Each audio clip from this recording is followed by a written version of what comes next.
Have you ever deliberately refused to see a trailer or read a review for a movie just to preserve the surprise?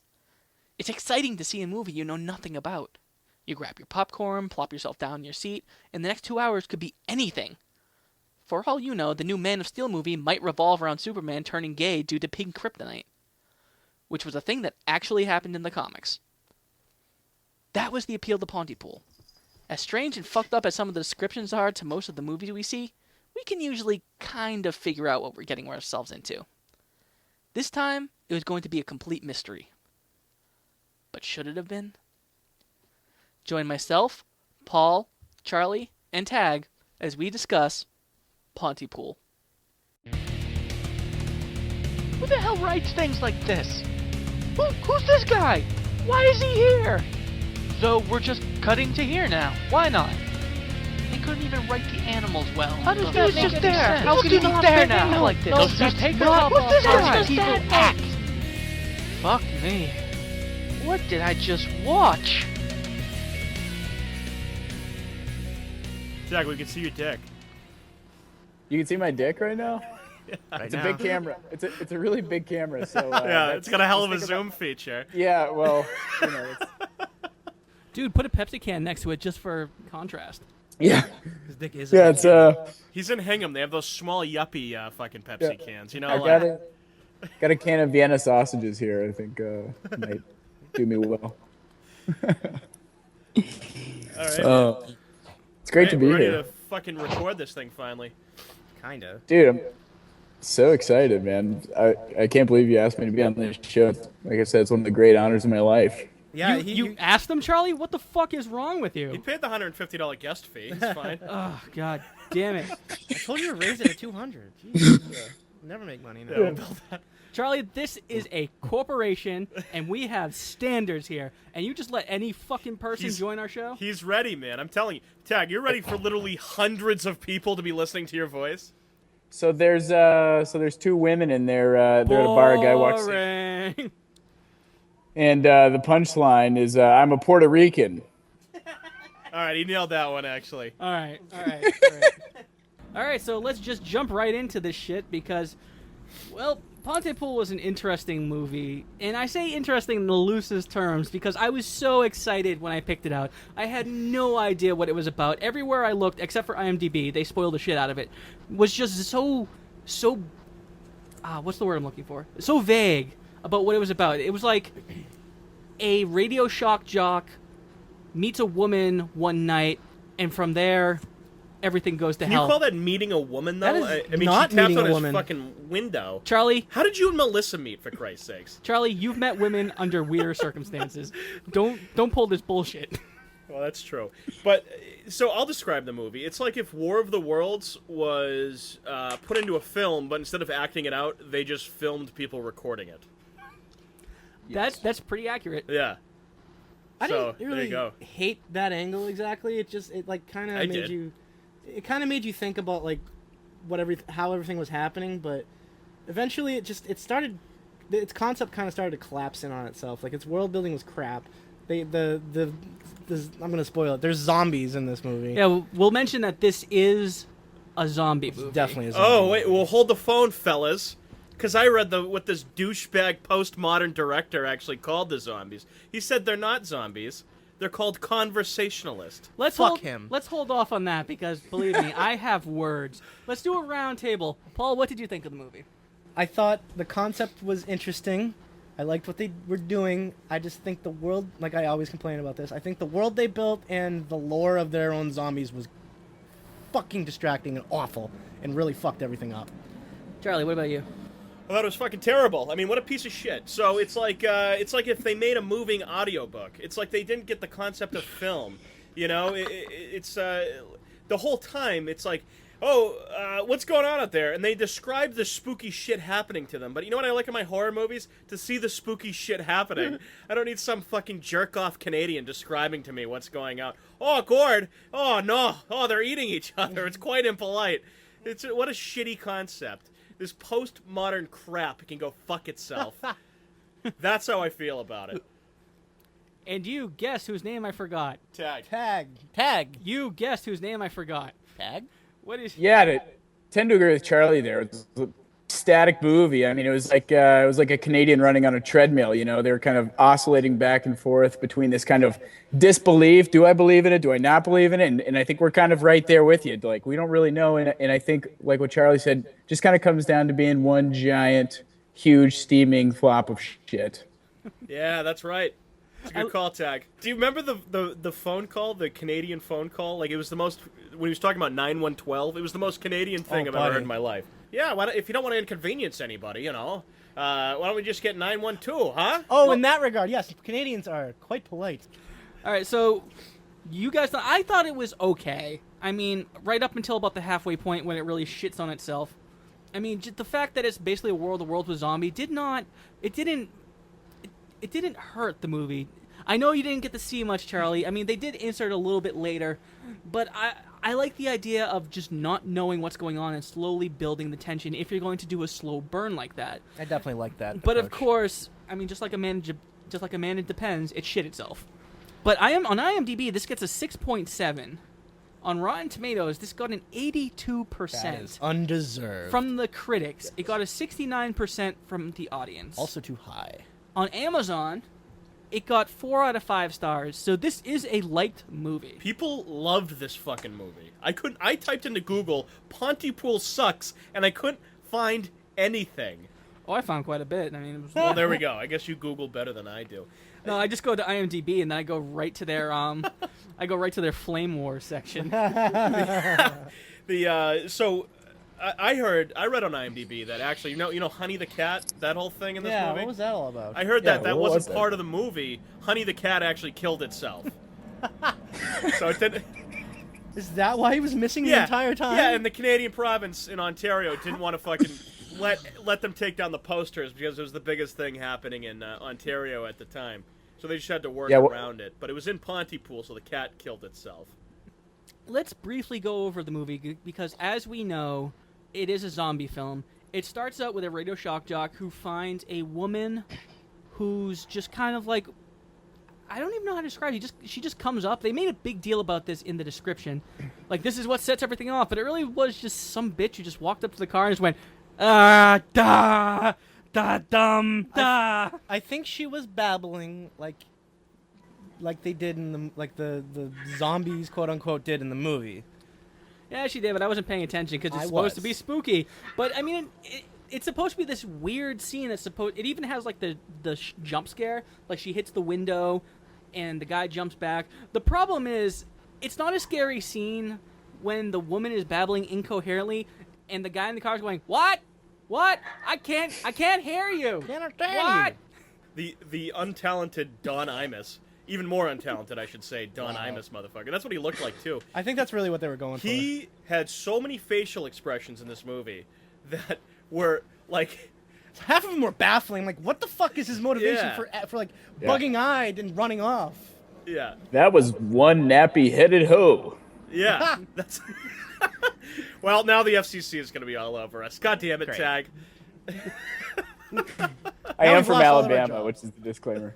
Fuck! Did we just get fired from a free podcast? We did.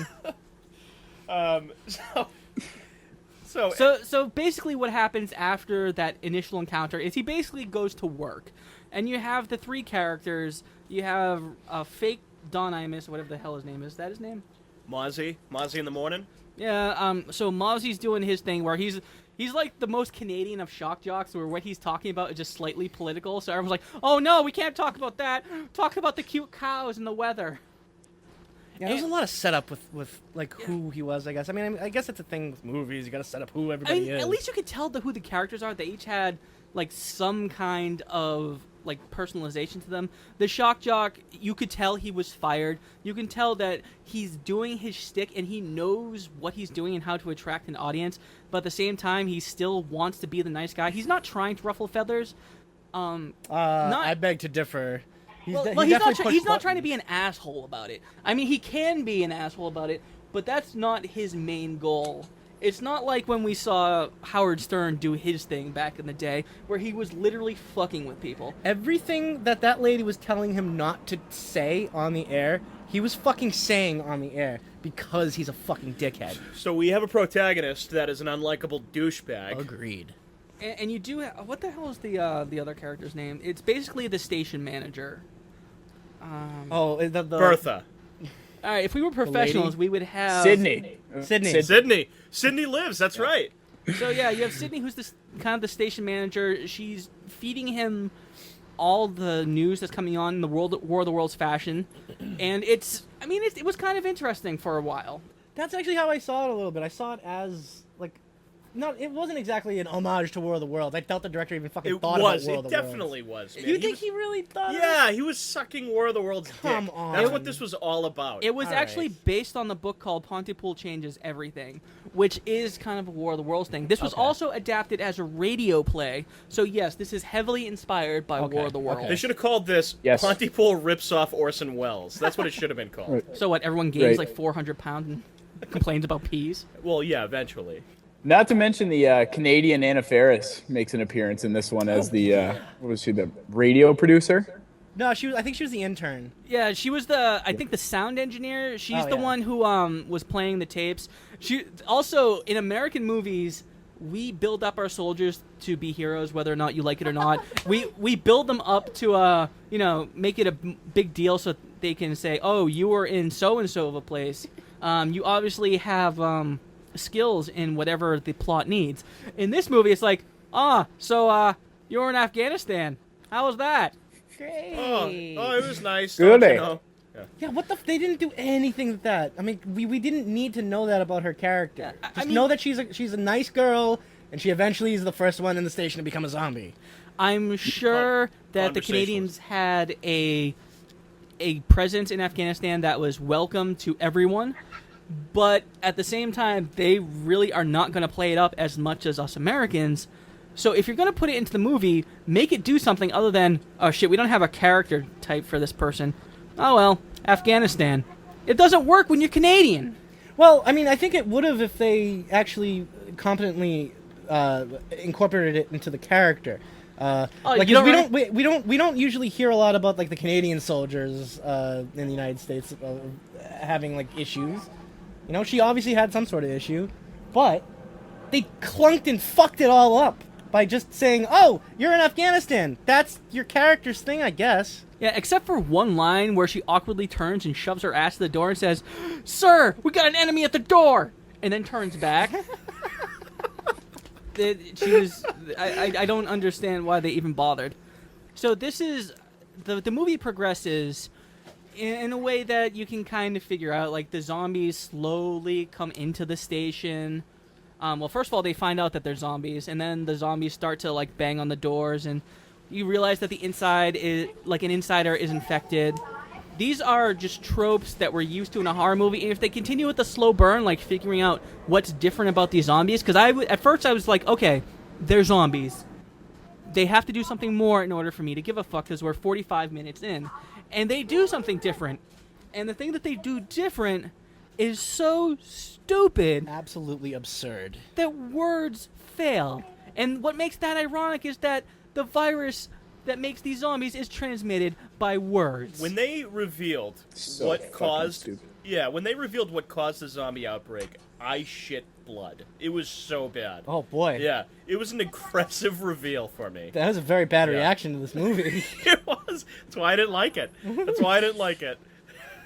This movie causes anal fissures, people. Yeah, I had to explain to the wife what happened, and then she shit blood when I explained it. It was so bad. Charlie, it's because she understood the words you were saying, which obviously made her shit blood. She was like, wait a minute. Words are infected? That's the big plot twist? I was like, yeah, right? Those are causing zombies. Well, that's the thing. But the French, but if you speak a different language, Oh, sure, yeah, different oh, language. because that totally makes it's sense. infecting Totally English fine. language. And that's the thing. It's not necessarily the words themselves, and they make this very clear. It's the understanding of the word itself, which is what leads to the stupid fucking ending that is supposed to make people infected. And it's this quote by Matt B.W. Addock, or Matt Bukadak. Maybe they said the English language was the only one that was infected. Okay, got that. But they also said that you get infected when you quote-unquote understand the word, not just hear it. That's where you lost me. To me, that implies that it is not the word itself that infects you, but the idea or meaning that the word represents. If that is the case, then how could English be infected? Take, for example, the word quote-unquote sweetheart, one of the infected words from the film. Surely there is a counterpart in French, Spanish, Swedish, etc. for sweetheart, which, as we found out from the literal translation in the film, there is. If it is the understanding of the word that infects you, then why aren't you infected when you understand the French translation of the word sweetheart, since they both represent the same idea to be understood? Now, basically what he's saying is that it doesn't fucking matter. It's literally the idea of the word, which is what the director is trying to do. He's trying to say, words have power. Yeah, we get it. Oh, really? Was that not layered on thick enough for you? It turns you into zombies. Yeah. So the words have power, and that's the ultimate message he wanted to take home, and the zombies were just an afterthought. So, Tag, you're an educated man. Can you think, and you enjoy literature, if I remember correctly, and is there any book, any famous piece of literature that lays it on as thick as this, the message? Is there anything that you could possibly think of? You know, I can think of William Golding in Lord of the Flies because, it's his long-winded descriptions of the landscape really, I think, parallel to the shittiness of this film and the way that it drags on. Also somewhat confusing when you're kind of trying to put it all together, so I think there's also a parallel there. I think I was really confused when, Ken Loney out in the quote-unquote Sunshine Chopper is describing a child eating off his own wrist, but yet the people in the radio studio are still unsure as to whether anything is actually happening outside. So I'm definitely seeing some real parallels there. So you heard it here first, folks. Tag thinks this sucked almost as bad as Lord of the Flies. Yeah, the only difference is the fat kid did get hit in the head with a rock in this movie. That would have made it 1,000 times better. Well, what the fuck is that all about when Ken Loney sees the kid chewing his wrist off, and then he's like, wait, I think he's saying something now that he has stopped eating his own hands, and now I'm going to go and try to see what he's saying. So I'm going to remove myself from the safe haven and try to get myself closer to this kid who is actually eating himself alive. Mozzie, I'm going to stick my finger in his wound hole right now. I'm going to see if he says anything. But remember when he actually put the phone up to the kid's mouth? He was like, it sounded like a baby. He's like, it's like there's a baby in him. I think this is like part of the zombie lore that they dropped like halfway through the production. Like, oh, maybe it's children or something that is the reason why they're not understanding these words or something like that. They dropped that the second they went away from that scene. I think they had an idea, but they weren't sure how to implement it, which is like what you said about world building. Mm-hmm. So eventually they just became like the old yak back from the 90s. It's like you say something and it says back to you. And that's all they did. So if you were like put the penis in the pussy, it would yell it back to you. That would be awkward, like 20,000 people yelling that line, but that's what would happen. Like Charlie said, the director, Bruce McDonald, said that the victims, Bruce McCunt, he said that the victims of the virus are called conversationalists as opposed to zombies, instead of, what a conversationalist is, which is somebody who enjoys invoking conversation. These are also the guys who, both of them, the writer Tony Burgess and the director, feel that the events of the film are truer to the actual unpredictable nature of a virus. In other words, why person A would contract the virus and why person B would not. First of all, that's not what happened. People did contract the virus no matter what. Yeah, absolutely. Secondly, there's this cool thing called biology, which explains that. I mean, what happens is some people have mutations, which mean that viruses can't attack them as well. Their immune system can't respond to it. Some people just can't get it. There are viruses that we have that say dogs can't get. This is perfectly explainable. You don't need to come up with a bullshit explanation to try to explore something that doesn't exist. This is basically like saying ghosts are responsible for earthquakes. It doesn't make fucking sense. So I love like the reason that the way they started explaining what was causing it, and the way they did it was suddenly scientist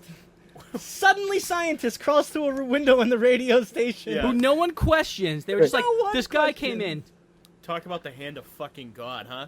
Deus Ex Machina at its best. I know. Yeah. They were because he was on the radio and Ken from the Sunshine Shopper was reporting that they were all outside of his office. So he was gone for like a 30-minute period, like playing a big game of hide and seek with all the zombies throughout the village. I totally get that, but I saw that. I mean, that set up who he was.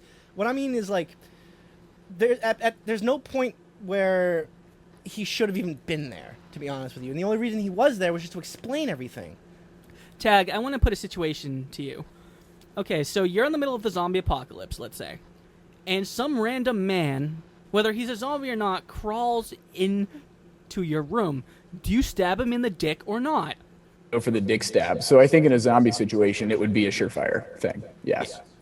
Yeah, Right. so at this point, they knew at the very least they should have hit him with something very hard instead of just standing there being like, hey, look at this man who's crawling in through the window. Let's wait a second and see where this goes. Let's wait politely. Remember, politely. We don't want to upset him. This is Canada after all. All right, so you guys ready to get Damn really right. fucking mad? Damn right. Yeah, I'm ready to get mad. I'm ready to get pretty mad. Yeah. Let's get mad. Okay, so I'm already mad. we've already said what type of pretentious douchebag the director is, because he's basically analyzing something that doesn't need to be analyzed. It is the stereotype of what we picture the indie film snob to be. So, of course, that's the type of person to come at the defense of this film for the most part. Now, there are people who genuinely like it because when something is different, it's more exciting, and that's fresher in our mind. So, yeah, sometimes we'll boost certain movies where upon later viewings, maybe we'll be like, all right, I'll knock this down a few pegs. But if we've seen it and it's still fresh in our minds, compared to other movies that we've seen time and time again, yeah, it's going to seem a little bit better. So that's probably why they would immediately see this movie and then jump on Amazon and be like, 5 stars, greatest thing I've ever seen in a long time. Meanwhile, they'd give any other typical zombie movie, even if better done, a lower rating. So that's fine. I'd wipe it off to that. However, it's people like this, and this is from a deleted post that was requoted, which is why I was able to pull it. If you're an American and this is your experience, then most likely the problem is with you and your circle of friends. Try to get out more and improve the level of the people you keep company with. If you're not American, well then you just humiliated yourself publicly with such a brash display of ignorance. Either way, try not to embarrass yourself and especially your family name with such public displays of ignorance again. And this was against somebody who was actually saying, you know what, this movie's kind of dumb. Yeah, well, I mean, it's clearly America's fault, right? I mean, what a stupid thing to say. Our education system but because we saw the over nuanced fucking conversationalist, not zombie, conversationalist film, that we thought it was bad, that we must be idiots because our opinions don't align with this fucking dickhead. And I guarantee this asshole probably didn't get it. He just wants everyone to think that he got it, so he can be like, oh yeah, it was postmodern, you just don't get it. You know what, I was at the fucking Museum of Modern Art in New York recently, and there's a fucking picture in there, and it's just all fucking blue. That's all it is. It's a blue painting. That's it. That's fucking it. And I said, fuck this painting. I don't get it. It doesn't belong in a museum. I don't understand it. And someone tried to tell me, oh, you should understand. It's just modern. It's postmodern. Did you ask them to explain it? Yeah, no. It's just fucking blue. There's no explanation for it. It's just art, right? It's just art. No, and they have some great stuff there. There's a lot of cool art there, but a blue fucking painting is just a blue fucking painting, and this movie is an over-nuanced piece of shit. Agreed. It's art for the sake of art, and sometimes that is the problem. I mean, there are some movies that make you think and make you feel. I'll give you an example. There Will Be Blood is a movie that I personally do not like. However, what it does successfully is it makes me feel things. It makes me think. It makes me wonder why a human condition does certain things, why certain people behave the way they do. The plot I thought was boring. I cannot call it a bad movie, but I do not like it. Sometimes people will just say a movie is good because it's doing something more. Yes, this movie makes a point beyond just being a zombie movie. Does that make it good? No. And in fact, when your point is dumb, the fact that it just exists does not fucking matter. Like, there's this guy, C Daddy, on IMDb, and he said the whole concept is a dumb idea. And then this other guy, his name is Curious, spelled like this, Kurios. So the douchiest way possible. And he says, not a dumb idea, it's just beyond you, which makes it brilliant. This is such a problematic line of thinking. It makes me angry, because this is the stereotype of the indie movie buff that pushes the regular audience away because, you know, I'm sorry. This is a problematic line of thinking and a stereotype of indie movie buffs, and it pushes regular audiences away from better indie films because of just how conceited and douchey they are. And I hate to say the word douchey, but that's what it, like, over and over again, but it is. That's what they are. And this is not a defense of a movie. Your movie is not good just because an idea is there, especially when your idea does not stand up to scrutiny. Right. The only way this movie is good is if we're being politically correct. You know what I mean? Like, it's like the director of Phone Booth's Canadian cousin was like, "All right, I'm going to take this a step further." You know. I don't know. I really. You run with it, Gord. I think the only thing that would have changed this movie to actually being a watchable, entertaining film is just make it regular zombies. Fuck that guy. Fuck this fucking concept bullshit. Just make it War of the Worlds with zombies. So I think the thing that would have made this movie better is if the director just hung himself on film and it was 5 minutes long. That's what I meant to say, actually. So what makes it so postmodern? I mean, like, it's, you know, like, postmodern's all about breaking the fourth wall. You know, is it like because he's in a radio station or? Well, I guess that's sort of something. It's not something that's done before. It's not the type of horror movie you expect. And if it was just limited to that, that'd be fine. Except what makes a zombie is usually like a virus. The zombie's inconsequential. If you were to look at Romero, it would basically be like the base of our fears. We were afraid at that time, and probably still are, this sounds horrifying, that somebody will just come and eat us. But look at I mean, it doesn't have to be that, though. Like, it doesn't have to be that. Look at It Follows. It Follows is a great movie, a great example of trying something new and different, and still fucking making it work, where it's not necessarily like a flesh-eating, Walking Dead fucking zombie, but it's like it's like an entity that's a zombie-like kind of figure, I guess. I guess it's not necessarily a zombie, but it's still fucking great. You should see that movie. Yeah, I mean, even I if know of it. Yeah. they should have stayed away from the whole zombie thing and just made it even more of a mystery right up until the end, when who knows what else it could have been. Not this, but it could have been something else. I mean, the thing that makes it the most postmodern is that it takes an idea and tries to explore it. So the zombies are made through language, because what does language mean? What am I saying about language? How can I be more pretentious? Tag's like an English teacher. Is that actually what postmodern means, or? I guess I'm now questioning my own understanding of postmodern after watching this film, which is how shitty it is. Tag's gonna quit his job and. Right. God damn it. God damn you for showing me this movie. Well, I mean, it sounds like the definition is kind of somewhere in the ballpark of like what both of you guys are kind of describing it as.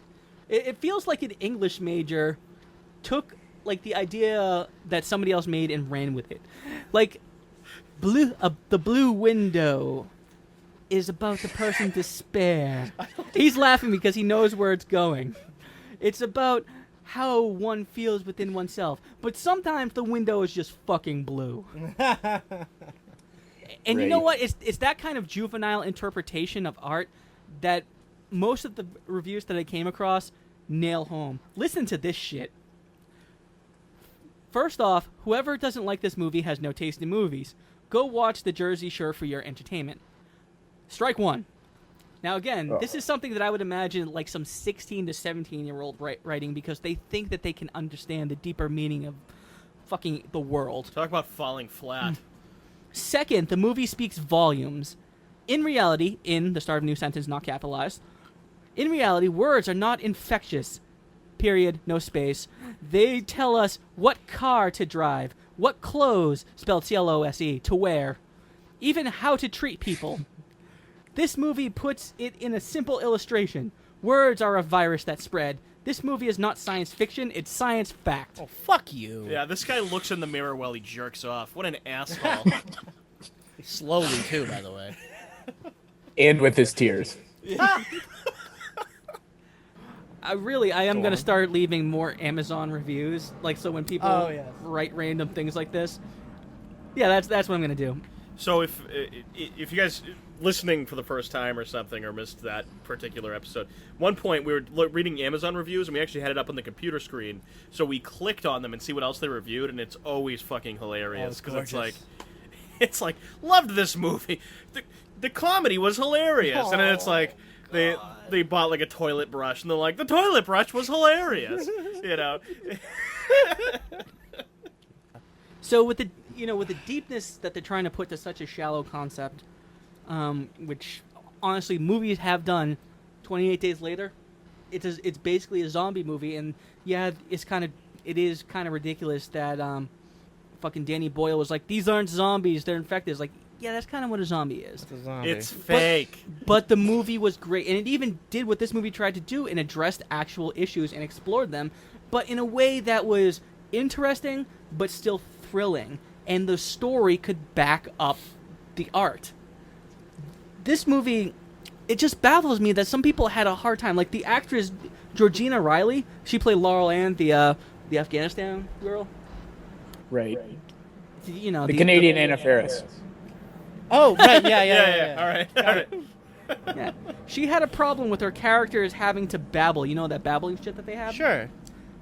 Because she was concerned what the words would mean to her character. You're thinking too deep into your character. Yeah, I'm pretty sure friend. Stanislavski didn't give a shit about this movie. And you know what? This doesn't even though it's inconsequential, you could just take one word and babble it, because that's how it starts. It does start in stages, even though kind of the mechanics and how get jumbled up as the movie progresses. It does start with them actually babbling words. So it'll be like a word like simple. They just can't get it, and they can't form other sentences. They get so fixated on it, like someone with severe OCD. And then it evolves into where they're just following sounds and gets fucking ridiculous. Everyone turns into Rain Man. That's It's simple. Yeah, pure simple. Kill. Well, wait, no, that wasn't Rain Man. Oh, we got to analyze that ending first. I mean, before we wrap up. But, Of course, yes. Oh, man. So, kiss is if you were kill. going to make words that have to fit to your character, this shouldn't be something that you actually have a hard time with. Like, something that you're not consulting with the director going, I just don't know how this works with my character. I mean, I'm a special snowflake that you haven't developed, but I swear, this is my one time to shine. What do I repeat over and over again? You know what? Fuck Shut this. It's Charlie, time for your nude scene. Shut the fuck up. Character's one-dimensional and boring. Take off your clothes. all right, so the one thing I do want to run over real quick before we wrap up is the ending, which is basically he tries to disassociate words from each other so that you cure the virus. Kiss is kill. Kiss is kill. Kiss is kill. Because the Or kill girl, is kiss. because the main actress there, whose name We've said it a million times already. Her name was repeated over and over again. Tag said it. I Sydney. still don't care. Sydney. Canadian Anna Sydney Faris, something. or the other No, one? the other one. Sydney, whatever. Sydney. Yes. She's still alive. Oh, yeah. She's definitely alive, and the way they cure her is Yeah, that they is basically you think of the word that you're saying and associate it with a different word, right? Yeah, as if psychology is that simple. Again, they just completely bypass reality and go on to whatever the fuck they want. Yeah. That is not how you disassociate a word. I mean, they were closer to the idea of a disassociating word by having her get fucking shit-faced. That is a way you could cure yourself. Exactly. The word you get fixated on is kiss, kiss, kiss, kiss, and then, you know, she just drinks a fucking bottle of whatever the hell it was, probably Jack Daniels, and then just goes, what the fuck? Yeah. Instant cure. Kiss is kill. Did you Right. love that chemistry that was like developed over time in the movie between those two characters? Yeah, it's Yeah, like I don't remember it. it's terrible. It's like I had a total problem with them turning it into a romance at the end. You know, it's like if you're gonna go postmodern, and at the end, it's like they took a copy of Fast and Furious to Sundance or something like that. You know, Yeah, they should have gone really postmodern and made him fuck the corpse of that girl that just kept running into the wall. Agreed. For 12 minutes. Yeah. Yeah. That should have been the clip that played after the fucking credits. I love how very obvious when she was running into the wall, she's like trying to brace herself with her hands. But you know what? I give a lot of shit to French Canadians because they are kind of rude and their food sucks. But Hey, fuck you! I love poutine, man. is that just a French Canadian thing, or is that just a Canadian It's Well, thing? we don't French want to alienate Canadian our thing. French Canadian listeners. poutine's Great. good shit. Yeah, it is. Je m'appelle Charlie. But they did they did us the mercy of Charlie. ending this movie by just bombing them. That's how it ends. They bombed the station. They stopped the movie.